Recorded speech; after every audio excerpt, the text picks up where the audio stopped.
So let's start with Utah. Let's start with the odds, too. Yeah, all right. Utah, plus 310 to win conference, plus 240 to make the playoff. Your win total set at 9.5. The over, heavily juiced to minus 150. The under to plus 110. Immediately, I go right to I prefer the title and playoff odds. Correct. I'm not laying 150. Last year, their injury luck, some of the worst in America. Not only Cam Rising. The tight end. Not only the running back, but Kufi, the tight end. They lost everything. You had a pig farmer at quarterback, a safety playing running back, and then you had walk-ons at tight end. All those players are going to be back. Now you end up with better luck. They got the best D-line in the conference. I think it's a proven scheme. The defense will travel, and when you're home, no one walks into Rice Eccles and wins. Schedule right off the rip. You don't play Kansas State, the assumed threat in the Big 12. It's whether do you want to do conference or playoffs. For me, that was my debate. I think it's playoff.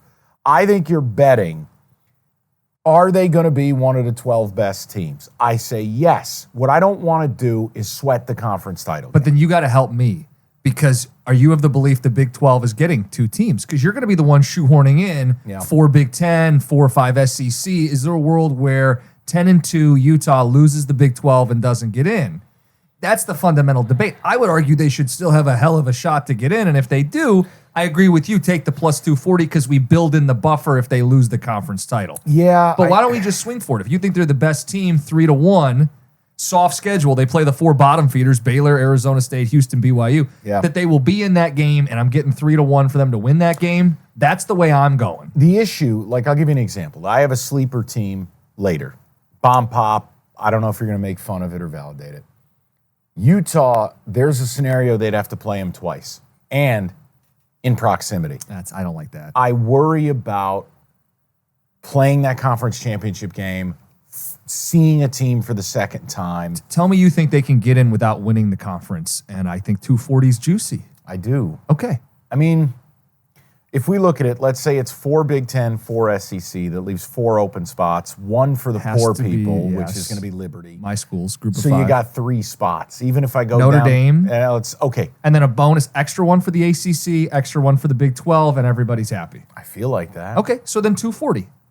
I feel 240 to make the playoff for a Utah team that has.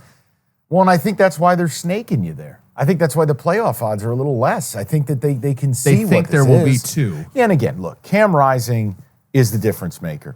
Cam Rising, unlike another Big 12 quarterback that we're going to talk about later, I actually trust he is healthy. And he's a dominator. He's a red ass. He's a competitor. He's very Baker Mayfield-like. Defensively, great job sharing your note, 8 back on defense. I just love the front 7. I love the scheme. I love how they play. And you've got a wicked home field advantage. And I don't play Kansas State. So, yeah, I like the Utes to do this. I think you need to pair them, though, with some prices. Okay, so what I'd like to throw in there, then fine. We play plus 240 to make the playoff.